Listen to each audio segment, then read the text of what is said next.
Hey guys, I'm Savina and welcome to the Witching Hour.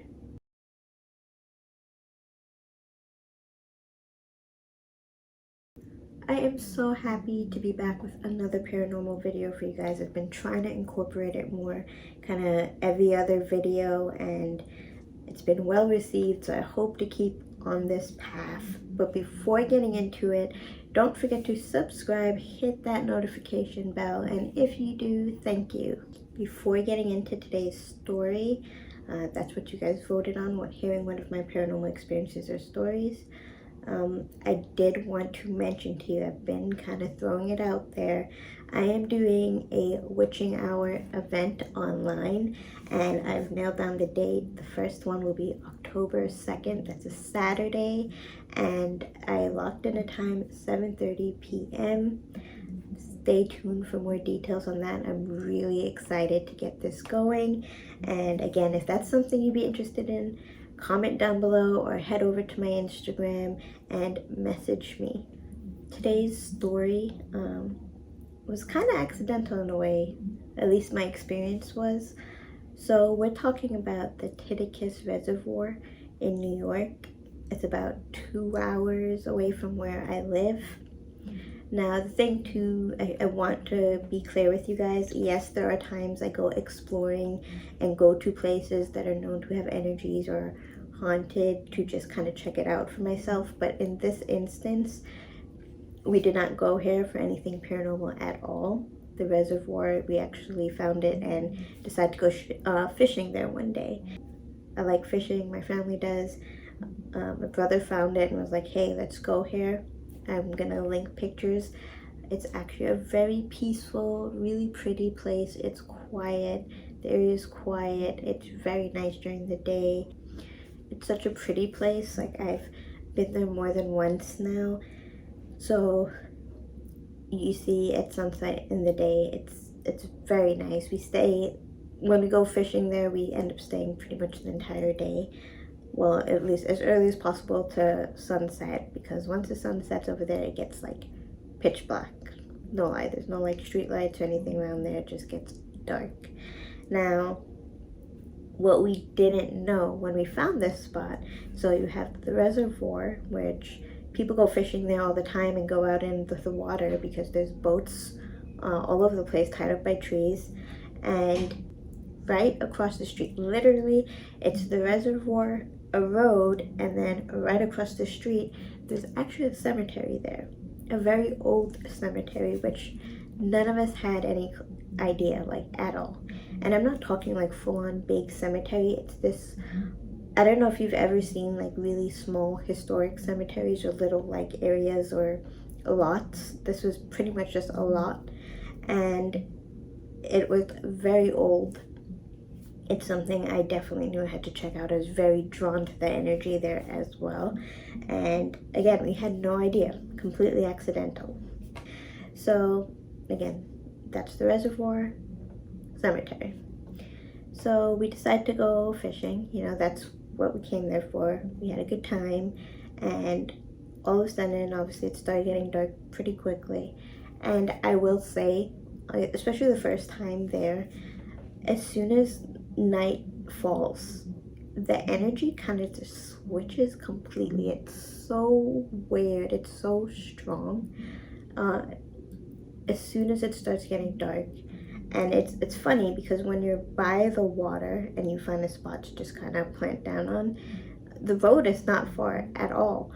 But when you're down by the water, and obviously there's trees and the boats, and it kind of feels like you're really deep in there, but you're not. And everybody was like, okay, like, you feel that? Suddenly it went from just calm, regular energy to it feels like you were being watched. And yes, there's animals around, but no kind of big creatures, nothing crazy.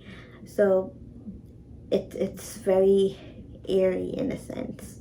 It's that feeling that makes you anxious and nervous, and you're just like, okay, like, you want to get out of there. So we pack our gear, our poles as fast as possible. Now, we're going up there, and mind you, you get that feeling where you just feel like you want to run out of there. You start hearing branches snap. you know, you're shining flashlights and you don't see anything, and we're like, okay. You know, we load all of our stuff up in the car, and we all look back at the cemetery and kind of like, do you want to check it out? You know, we had no intentions of really doing anything, but we said, why not? So just a quick scope out of this area. They have a sign telling you why it was here, and it's called the Mills Road Cemetery, so you could actually like Google pictures of it as well if you wanted to. It turns out this little plot of land was used to relocate bodies from a nearby cemetery for when the reservoir was built. And everybody that was laid to rest here either passed away anywhere from 1784 to 1876. So it is old. And it's really kind of airy and cool in a sense as well, because when you look at the headstones, which not everybody had headstones as well. There are soldiers there from the Revolutionary War. And again, it's just like this piece of history. And if you follow along with me, you know I am so drawn to things like that. Now, the sad part is not every person there, every body that's laid to rest there, not everybody has a tombstone. Some people are just marked by flat stones for the beginning and foot of the grave. And, you know, the headstones are old, there's a lot of broken bits, etc. And it just, you kind of feel a sadness. So it's very strange. By the water and the reservoir across the street, you get this very anxious, somebody watching you, uneasy, uncomfortable feeling. And over there, right across the street, you get this sullen, just sad kind of feeling. And I feel like locations like this are just like a hot spot for energy. It just is. And we didn't really explore and look too much into the stones or anything. That was getting really dark and we were tired. But we made it a point to decide to go back there sometime in the near future. And we did. And at this point, before going back, I had to do some digging too. I just wanted to find out more about the reservoir, the area, the cemetery. And it just really put things into perspective. One, in the reservoir, sadly, there was a drowning that happened in '93, and the person that passed away didn't have an identity until 2015. They discovered who this man was. It's a very sad story. At first they thought it was suicide, and then they thought accidental drowning. They didn't really come up with the cause of death for sure. This man was found in the water with a backpack full of rocks on, full winter clothes, and hugging a picture. So not really sure what happened there, but sad story. Also in the reservoir in 2015, a couple actually passed away in a small plane crash. It was just the two of them, I believe. I want to say the husband was pilot, and they didn't make it. So there's that kind of energy there. Then you throw into the mix that you had these bodies brought here, so they were kind of taken from their final resting place, and they stirred things up a bit. And it makes you wonder, like, if they missed anybody, if there's other bodies that were just, the reservoir was built over completely. Obviously that's where a lot of people were laid to rest, and it's just, when you think about it, it's very eerie. On the sign to the cemetery, and I'm really upset. I didn't have a picture of it, I thought I did, but when you're reading about it and it's telling you about everything, it does say not full bodies were recovered, so just pieces, so heads, body parts, and you know, that's kind of sad when you think about that as well. And it's kind of sad to think that those people are just kind of almost forgotten in a sense over there. Now we go back to this place, and I am a strong believer that when something, energy, spirit, whatever you want to call it, can sense that you can feel it, communicate with it, whatever you want to call it, or it can sense that it's being known, its presence is being known. I feel like, especially if you go there more than once, so you keep going back to a place, that kind of portal in a sense, or gateway, or open space of communication gets bigger, it gets stronger. The ability to connect with things gets stronger if you keep going back to places. I feel like I've experienced that time and time again.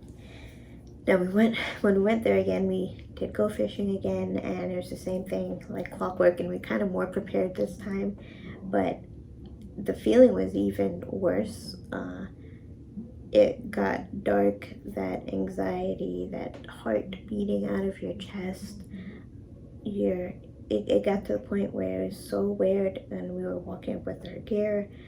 I started hearing heavy footsteps, like people, pretty much. It sounded like a person marching or coming from across the street, and we're looking, obviously nobody's there, and we're like, okay, we're hearing footsteps. At least I am. I'm pretty sure my older brother was kind of hearing some of the same things.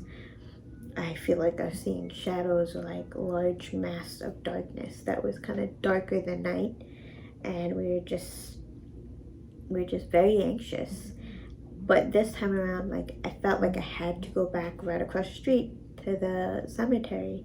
Just part of me wanted to be there. And I walked up, and there's like a little pathway, stone pathway, so you could go up and actually walk through.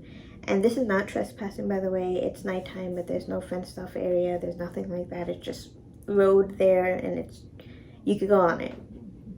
There's cars that pass there. Pretty sure a cop car passed us, and again, it was legit. I do not encourage going to places you're not allowed to go. Just saying.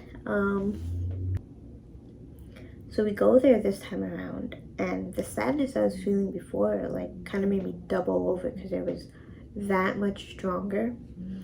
I remember having this like urge to go across and actually read these names of these people and kind of confirm for them, in a sense, that like, I acknowledge that you're here, and I'm sorry that this is the way that you're here right now, and you're not forgotten. And that made me feel slightly better. The sadness just got so heavy. Like, I remember tearing up, like literally tearing up, and my heart just started beating. And do you know that feeling when it feels like your heart just drops, like in the pit of your stomach? That's what I was feeling. And then we're walking around, naturally I want to take pictures to kind of see if I could get anything on camera with what I'm seeing with my eyes. We're staying there quietly. We have flashlights. There's a couple of us, and I'm just seeing shadow after shadow, like walking by and around, and it drove me crazy because I was trying to get other people to see it. And I wanted to, maybe my brother said he thinks he sees things as well, but it was so prominent for me and so eerie, and it looked like people, like outlines of people. And there was this one point when I got up and I was walking, there's like this tree towards like the end, there's like a fence or like a wall of like rocks in a sense, and I was trying to walk more in there because I wanted to see the headstones and try to read more of them, shine my light on them. And this part freaked me out because, and yes, I still get scared sometimes. Things throw you off. I was walking towards this bigger headstone there, and I just really wanted to read it. I was very drawn to read it, and I started walking, and next thing you know, I see this figure, and then it starts walking towards me in a sense, and I remember backing up, and like heart is pounding, and it's almost like this thing kind of locked on to I was there and knew I was there, so it was coming towards me. And I remember telling my boyfriend was there, both of my brothers, one of my brother's girlfriend, and I remember telling them, like, we need to leave, like we need to go, we need to run. And I was that like afraid. I was moving backwards as much as I can with my eyes on this figure, and it kept coming towards me, and in a sense there was a point where it felt like it started to pick up its speed. So I got out of there as fast as I can and close to the road, and as soon as I got close to the road it kind of disappeared. And I remember my heart just pounding, and like my palms were sweaty, my heart was just, I heard it like beating out of my chest. And my younger brother, he was like, yeah, let's go. We're all like, yeah, let's go. I kind of said my piece and was like, listen, I acknowledge you're here, but I'm not welcoming anything to follow me back, that kind of deal. It's something I always do. And it just so happens that I'm looking around, and then I noticed that towards the beginning of that cemetery, there was a stone there, a headstone there before. And this time when I looked at it, and I made sure and I double checked on pictures, because I did take pictures the first time as well. This time this headstone was cracked in half, and it wasn't before. And I remember looking and getting so sad, because I was like, wow, it felt like somebody did that on purpose, and that was really upsetting. You know, I hate when things are destroyed in that sense. And I mean, that just happened with that shadow figure, and I'm thinking along those lines. And I'm like, we just get in the car, and I'm like, let's just go. Like, I couldn't handle it anymore. The amount of emotion I was feeling was so crazy. I remember just being in the car. I was in the front seat, boyfriend was driving, brothers were in the back, and I just like welled up with tears, and I told him like, I'm so sad. Like, I'm so, like, this being scared kind of went away, but this sadness, boy, that stuck with me. And it was one of the only times, like, I've mentioned my Gettysburg experience before, where you feel sadness, you feel a lot of things, but this kind of just followed me. And it was like I had to listen to something funny, I had to play some of my favorite songs. I was put into such a negative headspace. Like, I didn't know how to handle that. Since then, I have been back there again, I think once, and it was during the day. We actually went to the cemetery first, and again, the broken headstone was there, and I remember not feeling scared at that point, but again, the emotions started creeping on in the day, like really, really quickly again. And I remember saying like, okay, I don't want to stay here long, because I don't want to take that on and feel that again. But I kind of said my piece and just kind of said I was being respectful, and I'm so sorry again for how you must be feeling, or for you being here. And I kind of left it at that. And we left and went about our business. And I, for the longest while, have wanted to go back, but we haven't been back in, I think, over a year. Like, so when this happened, this was pre-COVID, so a year and a half, 2 years ago was the last time we went over there. And that may be something I do, especially when it comes to incorporating more paranormal stuff. Let me know if that's something you want to see. I just want to share this experience with you guys. Each place I go to, whatever experience, they're definitely unique and different to the space, I feel like. And there's a lot of them. Stay tuned for the witching hour. I'm really trying to create a great event. I'm hoping to do multiple. I have big vision for it, and I hope to create some kind of community when it comes to the paranormal, supernatural, and I don't know, I'm just so excited about it. So let me know again if that's your cup of tea. If it's not, no worries. I will still be doing Harry Potter content on here, and I hope you guys are doing well, staying safe. Till next time, guys.